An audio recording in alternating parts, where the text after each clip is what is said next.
आदाब अर्ज़, मैं राना सिद्दीकी ज़मा आवाज़ द वॉइस पर फिर से एक डिस्कशन लेके आई हूँ जो हम सब लोगों के दिलों में उतरने वाला है। इससे पहले मैं आपके सामने एक इशारा करना चाहती हूँ कि ये कहकर मेरे दिल ने मेरे हौसले बढ़ाए हैं, ये कहकर मेरे दिल ने ये हौसले बढ़ाए हैं, गमों की धूप के आगे खुशी के साए हैं। ये शेर साहिरुल क़ादरी साहब का है। मैं खुशी के सायों की बात क्यों कर रही हूँ? हिंदुस्तान में मुझे ऐसा महसूस होता है कि गमों के बादल हैं और ख़ुशी के साए लेकर हमारे दो मेहमान हमारे स्टूडियो में मौजूद हैं। मैं बहुत बहुत उनका स्वागत करती हूँ। हमारे पहले मेहमान हैं इकबाल सिंह लालपुरा साहब, नेशनल माइनॉरिटी कमीशन के चेयरपर्सन हैं। आपका आवाज़ द वॉइस के स्टूडियो में आने के लिए बहुत बहुत स्वागत है। हमारे दूसरे मेहमान हैं ऑल इंडिया सूफ़ी सज्जादा नशीन काउंसिल के हेड नसरुद्दीन चिश्ती साहब। आपका आवाज़ द वॉइस में आने के लिए बहुत बहुत शुक्रिया। तो चूँकि ये प्रोग्राम सूफ़िज़्म पर है और मोहब्बतों पर है, तो मैं ये आपसे कहना चाहती हूँ सर, ये सवाल मेरा आप दोनों से है कि सूफ़िज़्म अमूमन जो है वो कभी सोसाइटी के साथ कॉन्फ्लिक्ट में नहीं रहा बल्कि कॉन्सोनेंस में रहा। तो और ना ही सूफ़ियों ने कभी कोई तबलीग की, यानी कि कोई कन्वर्टिज़म करने की कोशिश नहीं की। आप लोगों का इस बारे में क्या कहना है? तो सिंह साहब, क्या मैं आपसे पहले सवाल पूछ सकती हूँ? सूफ़िज़्म में मैं तो एक धर्म का विद्यार्थी हूँ और मैंने कुरान मजीद भी 4 साल पढ़ी है, लिखा भी है। क्या बात? तो कुरान पे जी कि मुसलमान कहावन मुश्किल, it is very difficult to be a Muslim. तो गुरु ग्रंथ साहब में ही बाबा शेख फरीद शकरगंज की बानी दर्ज है और जब दरबार साहब बना तो उनका जो फाउंडेशन स्टोन था वो भी साईं मियाँ मीर ने रखा। जी जी, क्या बात। तो हम तो हमारे बुज़ुर्ग, हमारे गुरु इसी बात पे यकीन करते थे, एक पिता एक किसके हम बारक, हम एक ही बाप के बच्चे हैं। तो पूजा विधि अलग अलग है, तो हमें तो कोई फ़र्क नहीं है। इसीलिए उन सूफ़ी फ़कीरों का जो समय के गुरु काल में हुए हैं, उन्होंने भी जब भी कहीं मुसीबत आई तो वो भी सिख गुरुओं के साथ खड़े हुए। जी जी। तो ऐसा होता है, कई बार कोई ऐसा भी व्यक्ति मिल जाता है जो सारे सिस्टम के साथ नहीं चलता, लेकिन ओवरऑल जो हमारा देश है इसमें इस तरह से धर्म परिवर्तन पहले नहीं हुआ कि किसी को किसी सूफियों की तरफ से मैं बात कर रहा हूँ। बाकी तो जो राजा और पुजारी है उसके बारे में हम वो किसी का हो, उसका काम अपनी रोटी पानी और जो कुर्सी बचाने का होता है जी। तो वो करता है, उसने किया होगा। हमारे पास ऐसे जो मसले भी उसी के खड़े किए हुए हैं, लेकिन सूफियों ने ऐसे कोई मसले नहीं खड़े। क्या बात।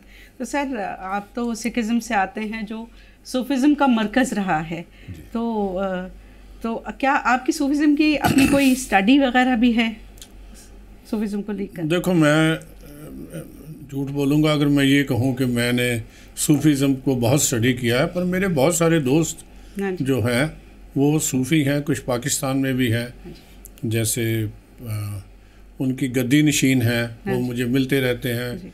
हमारे जिन लोगों ने गुरु साहब की मदद की, जब उनको ज़रूरत थी, किसी ने ये कहा कि मेरे गुरु के सेवक मेरे दामाद हैं, तो वो लोग भी निहंग खां पठान, गनी खां, नबी खां के परिवार, वो अब सैयद बदरुद्दीन या बुद्धू शाह का परिवार, ये सभी लोग मेरे से मिलते हैं। साईं मियाँ मीर का परिवार भी मिलता रहता है, जो आज भी गद्दी नशीन है, वो हम एक दूसरे से बातचीत करते रहते हैं। और बातें ये हैं कि बहुत सारे जब भी समस्या हुई, गुरु साहबान को समय आया, तो गनी खां नबी खां ने ये कहा कि गुरु गोबिंद सिंह तो उच्च के पीर हैं। उनको जो पकड़ने वाले थे वो भी मुग़ल बादशाह थे, उनकी फ़ौजें थी, और जिनको सज़ा देने वाले थे वो भी मुसलमान थे। लेकिन गनी खां नबी खां का नाम आज भी उन्होंने कहा कि ये हमारे उच्च के पीर हैं, ये गुरु गोबिंद सिंह नहीं है। तो उन्होंने उनकी जान की बचाई, और जब गुरु अर्जन देव साहब के समय भी साईं मियाँ मीर वहाँ गए, उन्होंने बादशाह को कहा कि आप गलत काम कर रहे हो। सो ऐसा जो ये फ़कीर हैं सूफ़ी, इन्होंने बहुत अच्छा पॉजिटिव रोल प्ले किया है। They represent love, sympathy, empathy. और जो खान गाए हमारे हैं तो उसके बारे में पंजाबी में तो बहुत कुछ लिखा गया है। हाँ जी। और बुल्ले शाह हुए, ये हुए, हमने इनको पढ़ा है अच्छी तरह से। तो और उनका खुली भाषा में लिखना, आम भाषा में लिखना, पंजाबी में लिखना, तो पंजाबियों को अच्छा लगा और इसीलिए खानगाहों पे मेले लगते रहे और लोग वहाँ जाते रहे। जी जी, क्या बात है, बहुत खूबसूरत। मैं आपके पास आती हूँ चिश्ती साहब कि जैसे मैंने अभी अर्ज़ किया कि आप लोगों ने कभी तबलीग नहीं की, लोग खुद ही मोहब्बतों की वजह से आप पर आए। तो मैं ये जानना चाहती हूँ कि जैसे सूफ़ीज़ हैं जस्टिस के लिए भी खड़े हुए, ताजवर के सामने झुके नहीं, जबकि ताजवर इनके पास विजडम के लिए आते रहे। तो ऐसा क्या है कि लोग बिना तबलीग के किस तरह से सूफिज़म से जुड़े? देखिए, सूफियों का मेन मकसद ये होता है सर्व टू खल्क़े खुदा। क्या बात है, love is the only religion. Love is the only religion जी। और इंसानियत को सबसे बाला तरीन समझा सूफियों ने। क्या बात, मज़हब से ऊपर समझा। बेशक। और खानकाहों ने कभी धर्म परिवर्तन का काम नहीं किया, खानकाहों ने हमेशा कर्म परिवर्तन का काम किया। बहुत अच्छा। उनकी खानकाहों में जो आते थे जी, क्योंकि वहाँ पर अच्छे और बुरे लोग दोनों आते हैं सूफियों के पास, और सूफी सबके लिए दुआ करते हैं। क्या बात। तो वो वहाँ से अपने कर्मों को सुधार के जाते थे। उनके हुस्न अखलाक, उनका बातचीत का तरीका, बिना आपका मज़हब पूछे आपके खिदमत करना, आपकी परेशानियों को दूर करना, ये सूफियों का काम रहा। इसलिए लोग सूफियों से जुड़ते गए और उनको किसी तबलीग की ज़रूरत नहीं पड़ी। क्या बात है। मैं ये आपसे पूछना चाहती हूँ कि हिंदुस्तान में सूफिज़म इतना भला, मैं ये सवाल आप दोनों से कर रही हूँ, और इसको हालांकि इसकी जड़ों को ख़त्म करने की कोशिश की गई, लेकिन ये पनपता रहा। तो क्या आप लोगों को लगता है कि सोशल फैब्रिक में इसको किसी तरह से इंटीग्रेट किया जा सकता है? क्या मैं ये सवाल पहले आपसे कर सकती हूँ सिंह साहब? देखो, अपने धर्म में रह के हाँ जी, दूसरे धर्म की इज्जत करना और उस धर्म के लोगों की सेवा करनी, ये हर एक को पसंद आएगी। हाँ, जो भी जिसको हम आगे बढ़ाएंगे। मैं भी अजमेर जाके आया था, एक बार नहीं कई बार गया हूँ जी। और जब भी जाता हूँ कोशिश होती है कि चद्दर चढ़ा के ही आऊँ। हाँ, तो उसमें हमारी तरफ से तो लोगों में जो कोई ऐसा, वी आर नॉट सेपरेटेड। हम एक दूसरे के त्योहारों में मिलते हैं, ईद में मिलते हैं, ईद की खुशियाँ जो है उसको एक दूसरे से बांटते हैं। तो धर्म का काम ही लोगों की सेवा होता है। लोगों को जोड़ना होता है, अलग करना नहीं होता। हाँ, क्योंकि गुरु साहब ने कहा सगल धर्म में शेष धर्म, हर को नाम जप निर्मल कर्म।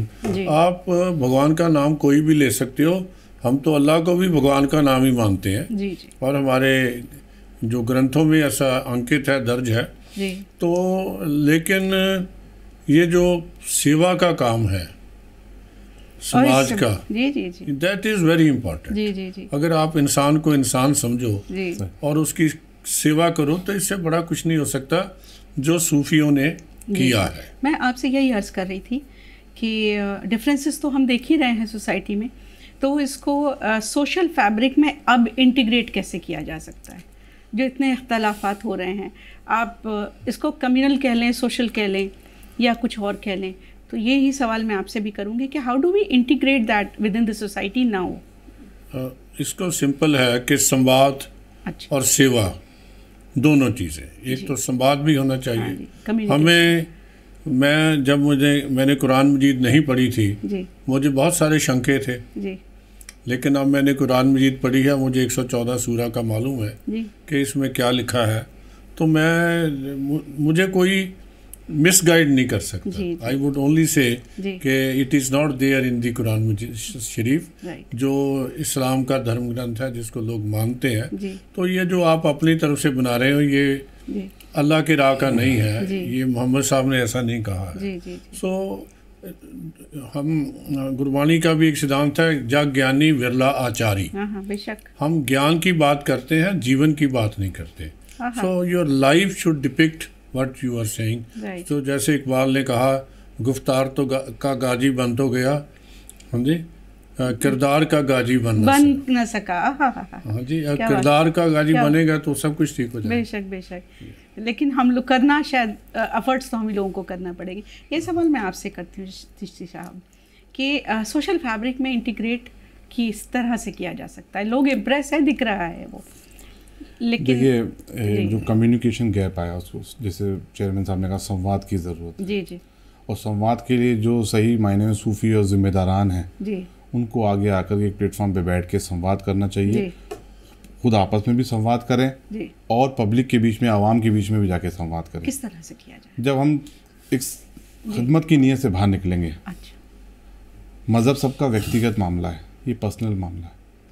मज़हब से ऊपर उठकर अगर हम जब खल्क़ खिदमत की बात करेंगे, गरीबों से गरीबी दूर करने की बात करेंगे, सूफियों ने हमेशा वही काम किया। सूफियों की खानकाहों में हमेशा गरीबों को लंगर खिलाया जाता था कि कोई भूखा ना सोए। अगर इस नीयत से अगर हम वापस से काम करेंगे तो मैं समझता हूँ सोशल फैब्रिक में मौजूदा दौर में भी हम लोग सही तरीके से सेट होंगे और अपनी बात लोगों तक पहुँचा सकेंगे। क्योंकि ज़्यादातर हमें देखने में आ रहा है जो मौजूदा माहौल है इसमें मिसगाइड करने वाले, मिसलीड करने वाले ज़्यादा लोग अवेलेबल हैं। हर इंसान चाहता है कि सोशल मीडिया का मैं यूज़ करके पब्लिसिटी पालूँ और जो मर्जी चाहे वो बयानात दे देते हैं या जो मर्जी चाहे रिवायतें ला के खड़ी कर देते हैं। नहीं, जैसे कि चेयरमैन साहब ने कहा, इन्होंने कुरान शरीफ पढ़ा और पूरा इनको कोई मिसगाइड नहीं करता था, ऐसा बनने की ज़रूरत है। तो अपनी नॉलेज को बढ़ाएं, हर चीज़ में जानकारी हासिल करें और उसकी तस्दीक करने के बाद भी उस पर अमल करें। अच्छा, इतना कहाँ करती है आज की जनरेशन? ये नहीं कर रही है, तो उसकी वजह से तो नुकसान उठाना पड़ रहा है। तो सूफियों की अगर राह पे चलना है तो सूफियों ने कभी ये नहीं कहा कि मैं बड़ा या आप बड़े। जी, सूफियों ने कहा इंसानियत बड़ी। क्या बात।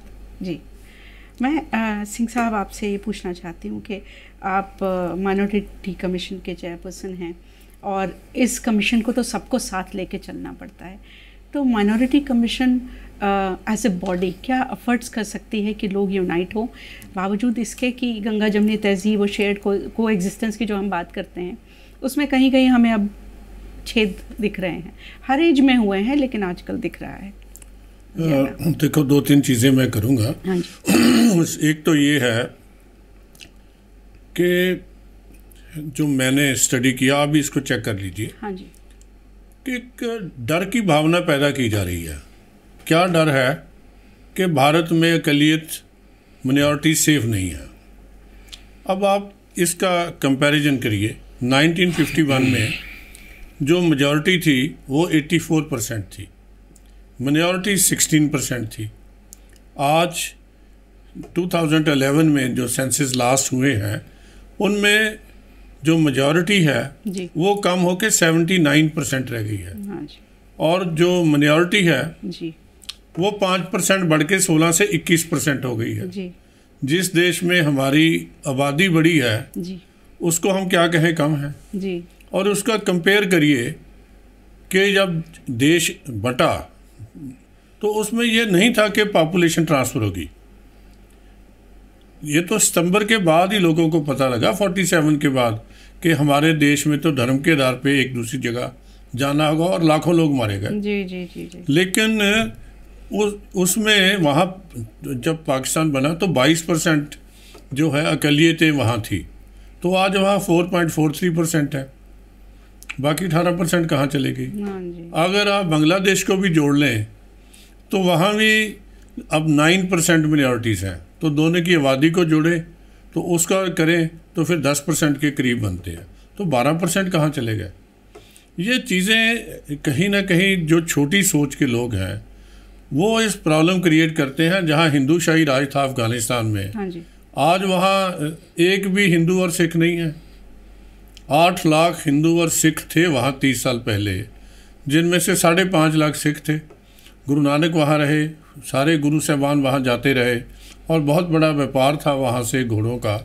तो 2.5 लाख के करीब हिंदू थे आज कुछ भी नहीं है। हाँ जी। ये लोगों को अपनी मानसिकता को खोलना होगा। हाँ जी। ये नहीं है कि धर्म के देश बन गए और फिर वहाँ लड़ाइयाँ बंद हो गई। अगर लड़ाइयाँ बंद हो गई तो अफगानिस्तान तो सबसे पीसफुल होना चाहिए। हाँ, सबसे पाकिस्तान सबसे पीसफुल होना चाहिए था, और बर्मा में रोहिंग्यास बाहर आ गए।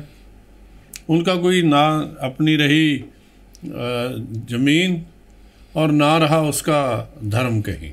सो ऐसी स्थिति में if you compare India with South East Asian countries, we are very safe here, number one.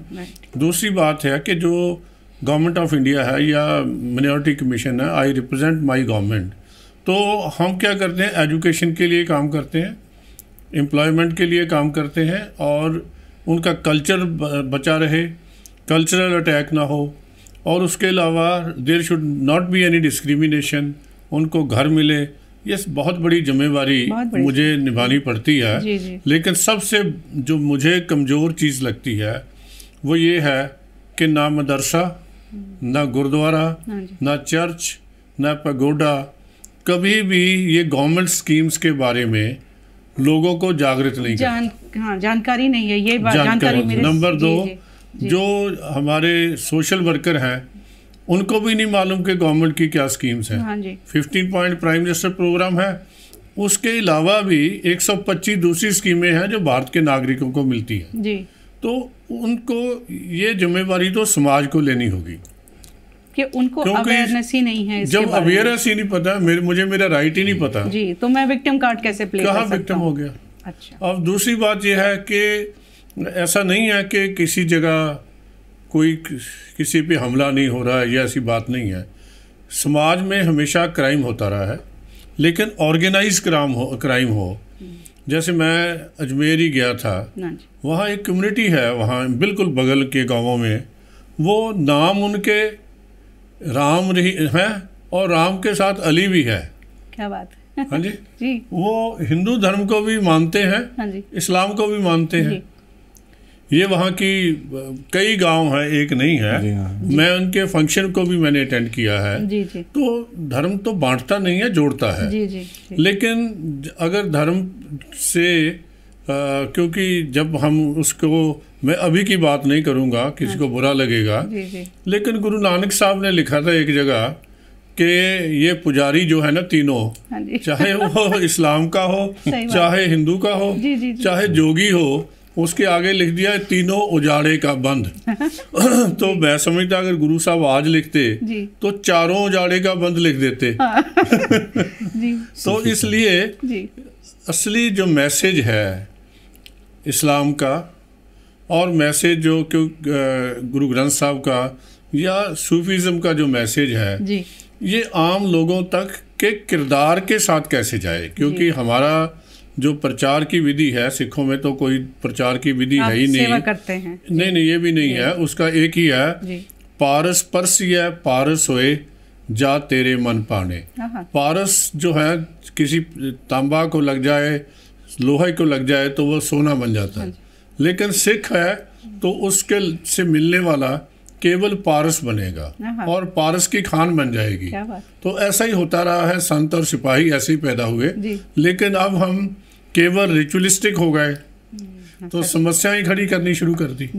तो रिचुअलिस्टिक नहीं होना जीवन में है, क्योंकि इससे लिखा है वेद कतेब कहो मत झूठे, झूठा जो ना विचारे। ना हिंदू धर्म ग्रंथ झूठे हैं, ना इस्लाम के ग्रंथ झूठे हैं। तो झूठा तो वो है जो इनको पढ़ता नहीं, विचारता नहीं। जी जी, बड़ी अच्छी आपने बात कही। मुझे याद है प्रोफेसर ताहिर महमूद साहब से बात हो रही थी, तो उन्होंने यह कहा कि भाई हिंदुस्तान में दो तरह के इस्लाम हैं, एक है अल्लाह का इस्लाम, एक है मुल्ला का इस्लाम। तो 99% ऑफ जनता फॉलोज मुल्ला का इस्लाम। तो मैं आपसे ये पूछना चाहती हूँ शशि साहब कि जैसे क्या हम लोग मुल्ला का इस्लाम फॉलो कर रहे हैं और क्या हम लोग विक्टिम कार्ड प्ले कर रहे हैं? क्या minorities specifically Muslims victim card play कर रही है? देखिए, जहाँ सेल्फ इंटरेस्ट आ जाता है ना, तो वहाँ पर मज़हब का गलत तरीके से इस्तेमाल किया जाता है। जी जी। मैं तो वो अल्फाजों का इस्तेमाल नहीं करना चाहूँगा जो आप कर रहे हैं। जी। इस्लाम तो एक ही है। हम लोग को थोड़ी लीवे हो जाती है। इस्लाम तो एक ही है। धर्म कोई बुरा नहीं है, और कोई धर्म किसी को बुरा कहने की इजाज़त नहीं देता, कोई धर्म लड़ाई झगड़े की बात नहीं करता, सब मोहब्बत की बात करते हैं, मिलजुल के रहने की बात करते हैं। लेकिन ये तो इंसान को खुद को समझना पड़ेगा कि उसकी जिम्मेदारी क्या है। जैसे चेयरमैन साहब ने कहा माइनॉरिटीज़ की बात, कितनी स्कीम्स हैं और लोगों को अवेयरनेस नहीं है, लेकिन वो कहते हैं है नहीं हमारे लिए। उसमें कुछ इश्यूज भी हैं, मैं भी थोड़े कुछ बात भी रखना चाहूँगा आपसे। जी जी। इसमें कोई दो राय नहीं है कि हिंदुस्तान दुनिया में एक ऐसा मुल्क है जहाँ माइनॉरिटीज़ सबसे ज़्यादा सेफ हैं। जी, आई एग्री विद इट। यहाँ का आइन बहुत मजबूत है और हर तरह की आज़ादी देता है। मैं पर्टिकुलरली मुसलमानों के लिए बारे में बात करना चाहूँ तो बनिस्बत दूसरे मुस्लिम कंट्रीज़ हैं, वहाँ मुसलमान किन हालात में, और आज हम हिंदुस्तान में रह रहे हैं और हम किस हालात में, बहुत बेहतर हालात में हैं। सेक्युलर कंट्रीज नहीं जी हैं, तो आपस में हमारे 140 करोड़ की आबादी है और हर मज़हब है यहाँ मौजूद, हर धर्म है, हर सभ्यता, उसके बावजूद हम पूरी आज़ादी के साथ यहाँ रह रहे हैं। मुसलमान बहुत खुशगवार माहौल में रह रहा है और सबकी तरक्की हो रही है, ऐसा नहीं है। अगर आप अजमेर दरगाह गए चेयरमैन साहब, तो ये अजमेर दरगाह का मैनेजमेंट कौन देख रहा है? गवर्नमेंट ऑफ इंडिया देख रही है ना। अजमेर दरगाह में कितना डेवलपमेंट होता है माशाल्लाह जी। ठीक है। माइनॉरिटीज़ के लिए जो विक्टिम कार्ड खेलते हैं, मैं उसके लिए अर्ज़ करना चाहूँगा कि जैसे आप फरमा रहे हैं गवर्नमेंट ऑफ इंडिया की क्या क्या स्कीम्स हैं। गवर्नमेंट ऑफ इंडिया ने बहुत अच्छा काम किया है, मौजूदा गवर्नमेंट हुकूमत ने कई स्कीम है आपके डेवलपमेंट के लिए, आपके एजुकेशन के लिए, आपके जॉब्स के लिए, आपके सेल्फ बिजनेस के लिए। लेकिन वो स्कीम उन तक पहुँचे कैसे? चेयरमैन साहब के ज़रिए मैं ये बात रखना भी चाहूँगा यहाँ पर। चेयरमैन साहब, वो स्कीम, मेरा मानना ये है कि आम मुसलमानों तक या आम माइनॉरिटीज़ तक, जो ख़ासतौर से गरीब तबका है, जो लोअर एकदम सब निचले स्तर का तबका है, उन तक इसलिए नहीं पहुंच पाती हैं कि आप लोगों की जो कमेटियां बनती हैं उसमें, आप माफ़ी चाहता हूं ये बात कहकर हमें, कि सूटेड बूटेड लोगों को आप उसमें अपॉइंट कर देते हैं जिनकी रसाई उन तक नहीं है। अब कुछ उन लोगों को साथ में लेके काम करें, अलग से प्रोग्राम बनाएं, पूरा कॉमन प्रोग्राम बनाएं जो कि आप ग्रास रूट तक पहुँचें। आपकी स्कीम को लेकर के हम मोहल्ले मोहल्ले जाकर के प्रचार प्रसार करें, तो वो बताएं लोगों को। कौन करेगा? नहीं हो पाती है। मेरा ये पर्सनल एक्सपीरियंस है, मैं पूरे देश में घूम के आ रहा हूँ अभी, पूरे देश में पिछले 5 साल से घूम रहा हूँ। देश में आप कुछ कहना चाहिए? जो 6 माइनॉरिटीज़ हैं, हाँ जी, हर एक का एक रिप्रेजेंटेटिव नेशनल लेवल पे है।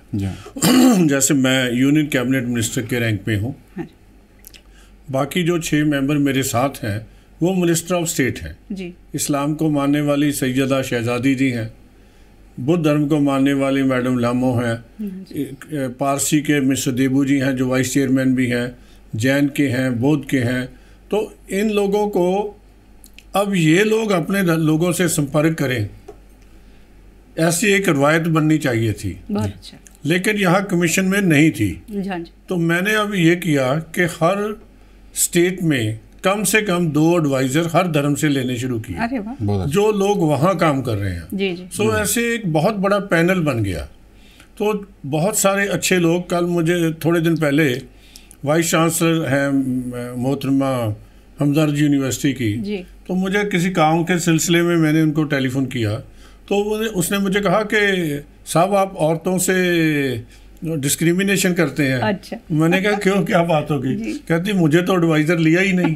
और मैंने कहा हम तो आपको ढूंढ रहे थे, आपका आया तो हम आपको आज ही अपॉइंटमेंट लेटर जो भेज देंगे।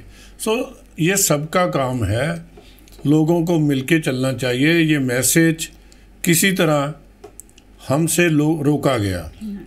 मैं जब आया था चेयर कमीशन में तो मुझे बताया गया कि तुम आ गए हो, मंत्री बन गए, अब समय है लाइफ को एंजॉय करने का। मैंने कहा मैंने तो पूरा जीवन सेवा में गुजारा है, तो मैं तो बीमार हो जाऊंगा अगर यहाँ रहा। तो मैंने अब लोगों से मिलना, रात भी मैं सुबह 4 बजे आया हूँ।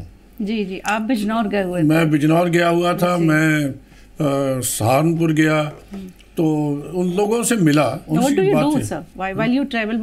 we discuss the local condition there, good practices, और उनके अलावा उनको अपनी स्कीम्स के बारे में बताते हैं। उनको जो एडमिनिस्ट्रेशन है उनको भी बोलते हैं कि भाई you are sitting on this side of the table, आप अपने आप को परली तरफ बिठा के देखिए। हाँ जी, आप भी हिंदुस्तानी हैं, कल को आपकी जनरेशन ने इसका जवाब देना है। काम करिए समाज के लिए मिलके, यही काम लोग याद रखेंगे। और मुझे बड़ी अच्छा लगा कि सहारनपुर में फैब इंडिया का काम चलता है। तो वो काम क्या है कि कपड़ा बुनने वाली, स्टिचिंग वाली लड़कियां वहाँ हैं। सो कम से कम 5000 लेडीज़, माइनॉरिटीज़ की, मुस्लिम लेडीज़ उस फैब इंडिया में काम कर रही है। और जो काम करवा रहा है वो हिंदू बादशाह है, राजा है। क्या बात। हाँ जी, राजा भरतेंद्र सिंह, यही गंगा जमने तहजीब है। और समस्याएं तो सभी की हैं, क्योंकि हमारे जो अभी ब्यूरोक्रेसी है, मुझे कोई कहने में शक नहीं है उसमें कॉलोनियल एटीट्यूड जो है कि मैं साहब हूँ, ये नहीं गया, मैं सेवादार हूँ, ये ठीक है, ये जो वो कैसे बने, क्योंकि हमारी जो डेफिनेशन है वो तो पब्लिक सर्वेंट की है। हाँ जी। तो हम तो पब्लिक सर्वेंट थोड़ी है, सर्वेंट पब्लिक हमारी सर्वेंट है इसको तो हमें बदलना पड़ेगा। मैं तो ये सोचता हूँ कि ये जो ब्यूरोक्रेसी के ट्रेनिंग सेंटर हैं उनमें भी मैं भी कोशिश करूँगा, जाऊँगा, उनसे बात करूँगा कि आप अपनी जिम्मेदारी का एहसास कीजिए। You are here to lead the people, not to जो उनमें रूल ओवर देम। हमें राज थोड़ी करना है, हमें तो सेवा करनी है। और मुझे बड़ी खुशी होती है ये कहने में, और ये सच भी है कि जब हम प्रधानमंत्री जी के पास जाते हैं, मैं पार्लियामेंट बोर्ड का मेंबर भी हूँ, उन 11 आदमियों से हूँ जो नेशनल पॉलिसी मेकर हैं, तो मोदी साहब ये कहते हैं कि देखो भाई, आपको समाज की सेवा करनी है, don't talk politics over here. अरे इतने बड़े फोरम पे प्रधानमंत्री चाहते हैं राजनीति की बात ना हो, तो राजनीति की बात कहाँ होगी? वो कहते हैं आप सेवा की तरफ चलो। मेरे 101 एपिसोड अब उनके हो गए। वो कहते हैं कि एक में मैंने राजनीति की बात कही हो तो आप मुझे बताइए, तुम राजनीति क्यों करते हो, सेवा करो। सो हमारा ये धर्म है, इस मोदी सरकार का ये एक मिशन है कि we have to win over people by their service. Yes, हम तो उनकी सेवा में हैं और इसीलिए हम भागे फिरते हैं कि भैया कोई आदमी पीछे ना बैठा रह जाए, कोई ऐसा ना रह जाए जिसको हमारी ज़रूरत हो और वे उसको लगे कि हम उसके साथ खड़े नहीं हैं और कोई उसके साथ खड़ा नहीं है। ये बात ज़रूरी है। जो इस समय समस्या है, just there is a problem because for everyone FIR दर्ज करानी हो तो किसी के नहीं होती। जो अमेरिका में पिछले साल FBI की रिपोर्ट मुताबिक 13% इंक्रीज़ हुई है डिस्क्रिमिनेशन अगेंस्ट मिनॉरिटीज़ केस में। 214 सिखों पे हमला हुआ है वहाँ। मुझे लगता है कि वहाँ शायद मुकदमा दर्ज कर देते होंगे, इसलिए इतने बड़े नंबर के केसेस हो गए और जो हमारे थाने में तो मुकदमा दर्ज कराना एक बड़ी समस्या है, जिसके लिए अदालत भी जाना पड़ता है, कई बार सुप्रीम कोर्ट जाना पड़ता है। जी। आप मुकदमा दर्ज कीजिए, इन्वेस्टिगेट कीजिए, सही है दोषी को सज़ा दीजिए, गलत है तो गलत कराने वाले को सज़ा दीजिए। कानून में ऐसी प्रावधान है, ऐसा सिस्टम है। So we have to change the system. जो the mindset of the officers, mindset of the leaders. जो गांव का सरपंच बनता है वही सोचता है कि गांव में ही जो पैसा डेवलपमेंट का आता है उसी के घर में लग जाए, तो मेरे घर में लग जाए तो उसको क्या करेंगे? We need to change the mindset and the prime minister is doing it. We are lucky कि हमारे 9 साल में कोई ऐसा समस्या नहीं खड़ी हुई लोगों के सामने या अंदर जिससे हमें डर लगे कि हमारी सरकार ने ये ऐसी करप्शन में या दूसरी चीज़ में शामिल हुई। ये एक बहुत बड़ी matter of great satisfaction and कि I am with that government. लेकिन हमें जो काम है घर घर पहुंचना, सबका साथ, सबका विकास और सबका विश्वास, उसके बाद सबका प्रयास। अगर प्रयास करेंगे तो ये कोई बात नहीं है। कह रहे थे भाई साहब कि हमें इसके लिए प्रयास करना होगा, तो प्रयास करते हैं मिलके। जी, वैसे यहाँ पर सवाल तो बहुत सारे हैं। मैं आपसे ये पूछना चाहती हूँ चिश्ती साहब कि जैसे खानकाहें पिछले 50 सालों में क्यों पीछे रह गई इस सेवादारी में, जो इनकी जो ये बात कर रहे हैं। अचानक से सबसे ज़्यादा सेवाएं की है आप लोगों ने और फिर उन्होंने की है। पिछले 50 सालों में कोई सेवा तो नहीं हुई सिर्फ, जबकि लोग बहुत आए, फूल बहुत चढ़ाए गए, चादरें बहुत चढ़ाई गई। आप कुछ कहेंगे इस पर? ये बहुत इम्पोर्टेंट क्वेश्चन आपने किया है और ये चेयरमैन साहब की मौजूदगी में किया है। बहुत अच्छा, बहुत ज़रूरी भी है डिस्कस करना इस पर कि हमें इस प्रॉब्लम की वजह पे जाना पड़ेगा। 50 साल में कैसे रही खानकाहें पीछे। खानकाहें जो 50 साल पहले काम कर रही थी, मोहब्बत अमन के पैगाम का और लोगों की सेवाओं का काम, लोगों की खिदमत का काम, वो आज भी कर रही है। लेकिन उनको मंजर आम पे नहीं लाया गया। क्या कहना चाहते हैं मतलब आप? खानकाहों का हेड होता है सज्जादा नशीन। अच्छा जी। जो वहाँ की गद्दी पे बैठते हैं। हमारी बेसिक प्रॉब्लम क्या रही कि जो वफ़ एक्ट है, हमने ऑल इंडिया सज्जादा नशीन काउंसिल की तरफ से कई बार हुकूमत से डिमांड भी की है इसमें कि वफ़ एक्ट को इतना पेचीदा बना दिया गया कि सज्जादा नशीन अपनी खानकाहों के जो लिटिगेशन अराइज हुई वफ़ एक्ट के बाद में उसी में उलझ गए, वो उसमें उलझ के रह गए। मतलब इतना टिपिकल बनाया गया है कि खानकाहों को बहुत ज़्यादा नुकसान पहुंचा है। जब उस एक्ट के अंदर अमेंडमेंट होता है तो कभी किसी सज्जादा नशीन को अमेंडमेंट कमेटी में नहीं रखा गया, वरना अमूमन ये होता है किसी भी पर्टिकुलर टॉपिक पे या पर्टिकुलर डिपार्टमेंट का एक्ट को अमेंड किया जाता है तो उससे कंसर्निंग लोगों को उसकी अमेंडमेंट कमेटी में रखा जाता है। कभी किसी दरगाह के सज्जादा नशीन को अमेंडमेंट कमेटी में रख के उससे राय नहीं ली गई। तो आज वफ़ एक्ट में जो चीज़ें डिफाइंड है अकॉर्डिंग टू द शरीयत, according to the those things are permissible जो अकॉर्डिंग टू इस्लाम है। अब चादर, फूल, मोमबत्ती, हम इसको कैसे डिफाइन करेंगे? ये चीज़ें तो नहीं, हमने हुकूमत से डिमांड की है। मैं ऑल इंडिया सज्जादा नशीन काउंसिल की तरफ से 2 बार डिमांड कर चुका हूँ, रिप्रेजेंटेशन भी दे चुका हूँ कि वफ़ एक्ट को अमेंड किया जाए, उसमें सज्जादा नशीन की पोजीशन को डिफाइन किया जाए और जो कस्टम और ट्रेडिशन दरगाहों का है उसको भी डिफाइन किया जाए, या दरगाह बोर्ड बनाया जाए अलग से जिसमें दरगाहें हों, क्योंकि ज़्यादातर जो वफ़ के मामलात हैं वो दरगाहों से जुड़े होते हैं। तो दरगाह बोर्ड अलग से बना दिया जाए, वफ़ एक्ट को अलग करा जाए और दरगाह बोर्ड के अंदर सज्जादा नशीनों को रखा जाए। प्रॉब्लम क्या आती है, जो वफ़ बोर्ड बने हुए स्टेट के या सेंटर के भी, उसमें उन लोगों को लाके बिठा दिया जाता है जो दरगाही कल्चर के बारे में जानकारी नहीं रखते हैं या डिफरेंट स्कूल ऑफ थॉट के लोग होते हैं जो दरगाहों को फॉलो नहीं करते हैं। ये बहुत बड़ी प्रॉब्लम रही कि 50 साल में खानकाहें जहाँ से अमन व आस्ती का पैगाम जाता था, जो लोगों की सेवाएं करते थे, खिदमत करते थे, वो बहुत पीछे रह गए और कई दीगर नई नई ऑर्गेनाइजेशन सामने आ गई हैं जिसका नतीजा हम लोगों को आगे देखना पड़ रहा है। क्योंकि दरगाहों से कभी नफरत के बयान नहीं दिए गए, कभी लड़ाई झगड़े की बात नहीं गई, वहाँ तो भूखों को खाना खिलाया जाता है, लोगों की परेशानियाँ दूर की जाती हैं।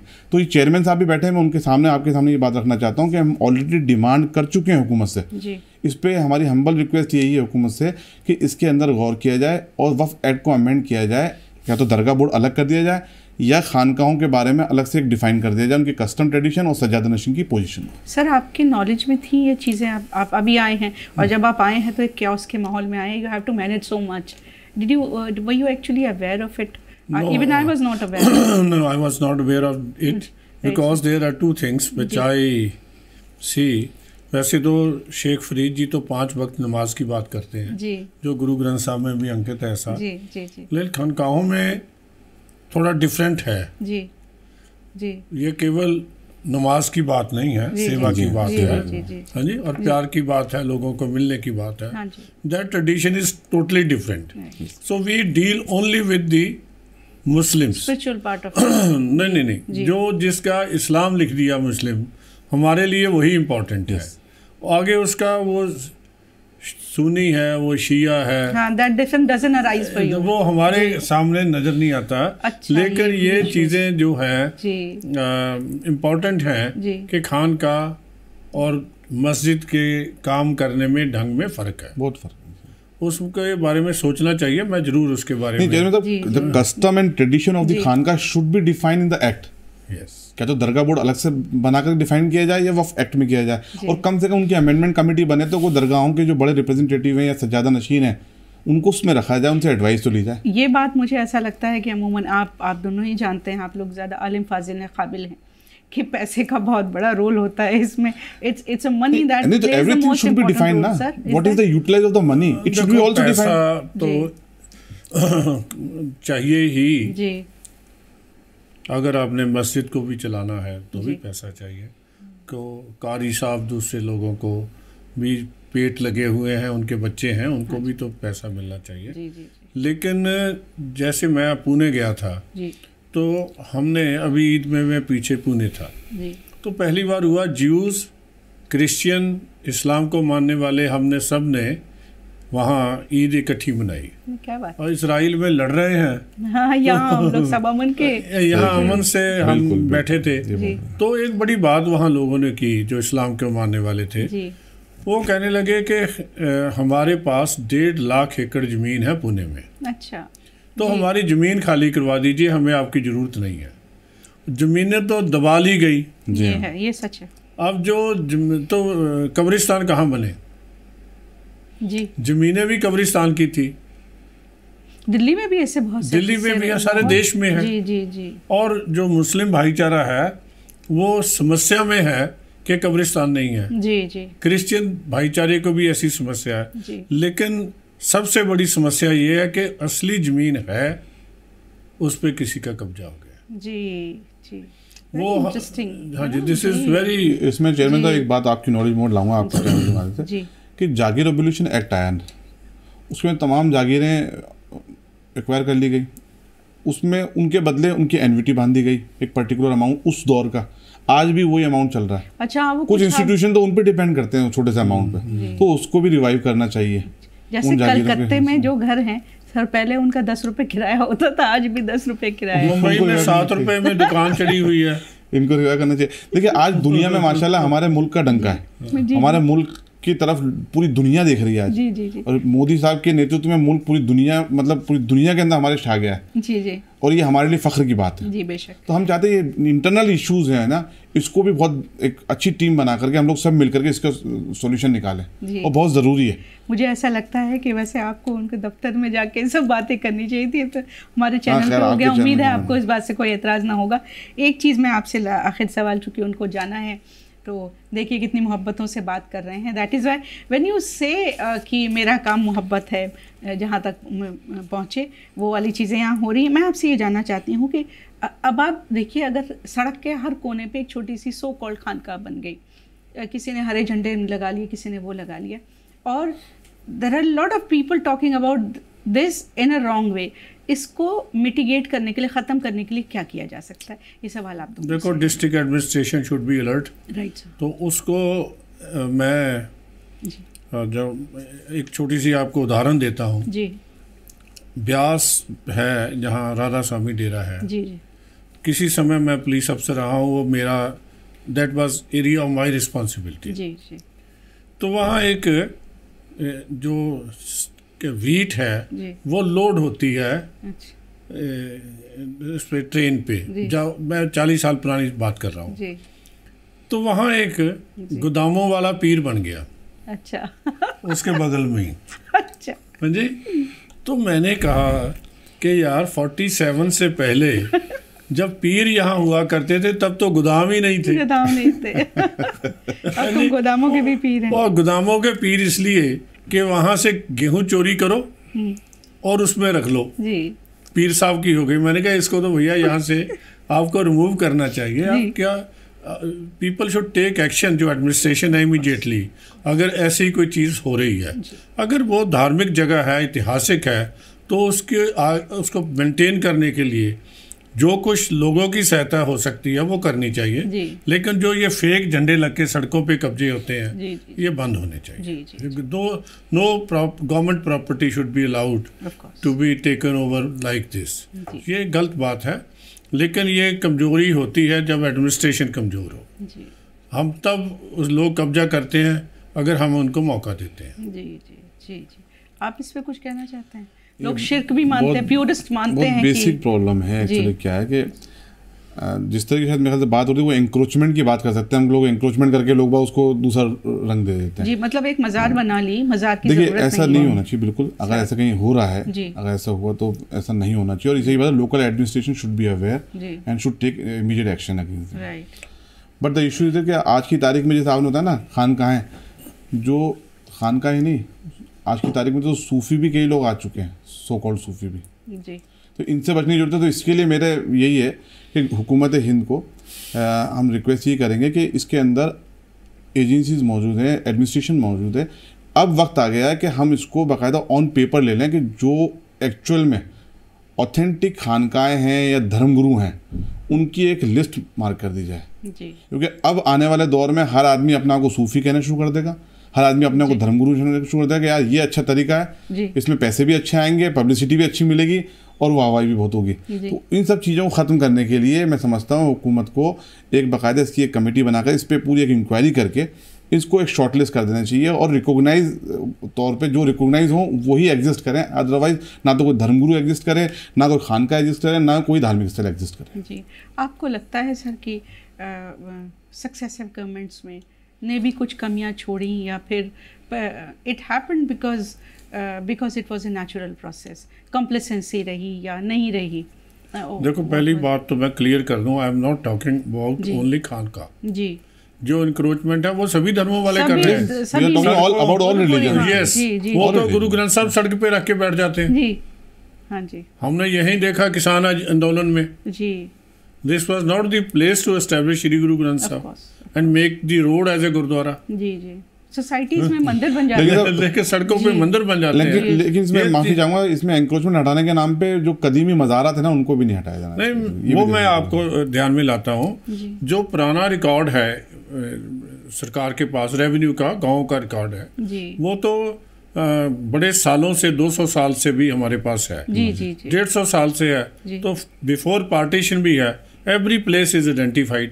यहाँ भी है कि मेले कहाँ कहाँ लगते हैं, कौन कौन है, सारा इतिहास हमारे पास है, केवल उसको पढ़ने की जरूरत है। और सही बात है, और उसको अमल में लाने की। जो एडमिनिस्ट्रेशन है, they should take over the responsibility for this communal cooperation, harmony, friendship और डेवलपमेंट ऑफ द कंट्री। सब मिलके करेंगे तो समस्या खत्म हो जाएगी।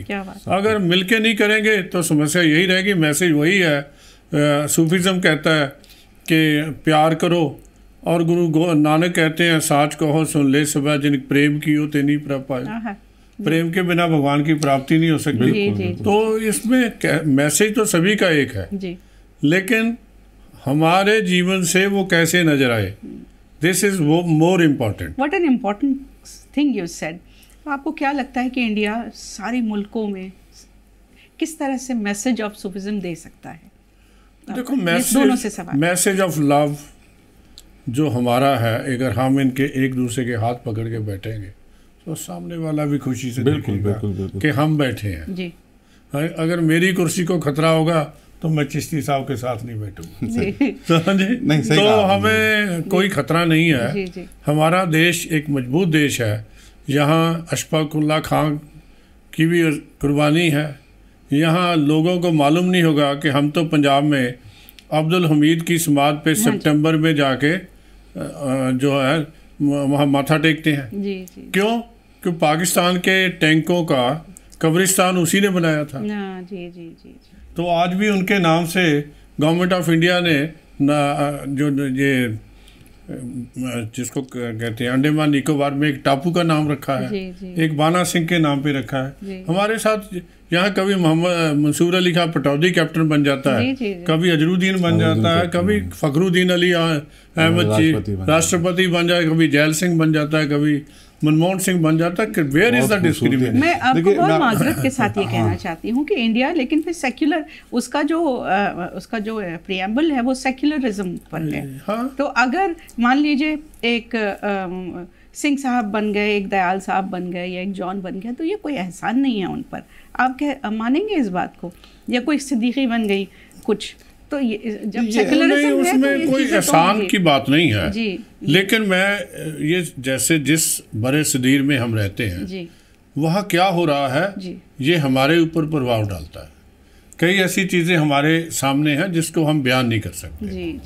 तो कई चीज़ें वो होती हैं समय के हिसाब से जी। और देखना, जिस दिन हम गुरु नानक साहब का 550 साल प्रकाश पुरब मना रहे थे लाहौर में, गुरु नानक साहब के जन्म स्थान ननकाना साहब के ग्रंथी की बेटी को निकाल के उसको इस्लाम में ले आए, उसकी शादी कर ली। सारी दुनिया के सिखों ने उसके लिए आवाज़ उठाई, तो कोई उसके सामने नहीं आया। मैं तो ये समझता हूँ, अगर कहीं मेरा सिख गलती करता है तो मेरा फ़र्ज है उसको कहे कि तू गलत है। It is my duty to say tell कि भाई ये काम तू गलत है, हम तेरे साथ नहीं होंगे। और इसी तरह दूसरे धर्मों के लोग हैं, उनको भी चाहिए। हम उनके साथ नहीं हैं, लेकिन हम इतने कमज़ोर हैं, हम उनके सामने खड़े होकर नहीं कह सकते तुम गलत हो। जी, क्या बात है। अगर जब इसमें आपने फरमाया ना एहसान, से ही कह रहे हैं, एहसान की बात नहीं, ये हमारे मुल्क की खूबसूरती है। बेशक, बहुत ये इस मुल्क के हज़ारों साल की सभ्यता है कि तमाम तरह के फूल एक गुलदस्ते के अंदर अपनी खूबसूरती बिखेर रहे हैं और दुनिया देख रही है। देखिए, हमारे हिंदुस्तान के अंदर ये खूबसूरती है कि हमारे धर्म अलग अलग है, लेकिन हमारी संस्कृति और सभ्यता हमारी एक है। इसका मतलब इंडिया बहुत अच्छा मैसेज दे सकता है। बिल्कुल, आज दुनिया के अंदर सबसे अच्छा मैसेज अगर कोई दे सकता है तो वो हिंदुस्तान है। जो लव, पीस और ह्यूमैनिटी के बारे में अगर वो बात कर सकता तो वो हिंदुस्तान। क्या बात है। तो कम्युनिकेशन गैप की वजह से ये सारी चीज़ें हुई और पहले भी होती रही, अब भी हो रही हैं, और हम उम्मीद करते हैं कि आगे भी वो सन्नाटा ना हो जिसकी यहाँ बात हो रही है कि तेरी रूह में सन्नाटा है मेरी आवाज़ में चुप, तेरी रूह में सन्नाटा है मेरी आवाज़ में चुप, तू अपने अंदाज में चुप है मैं अपने अंदाज में चुप। तो हम उम्मीद करते हैं कि सिंह साहब और चिश्ती साहब मिलके इस चुप को तोड़ेंगे और हमारा मुल्क में जो थोड़ी बहुत एबरेशंस आ रही हैं उसको ख़त्म करके फिर से प्यार मोहब्बत की चीज़ें ज़्यादा बड़ी होंगी। आवाज़ द वॉइस स्टूडियो में आने के लिए सिंह साहब आपका और नसीर साहब का बहुत बहुत शुक्रिया। थैंक यू फॉर वॉचिंग आवाज़ द वॉइस।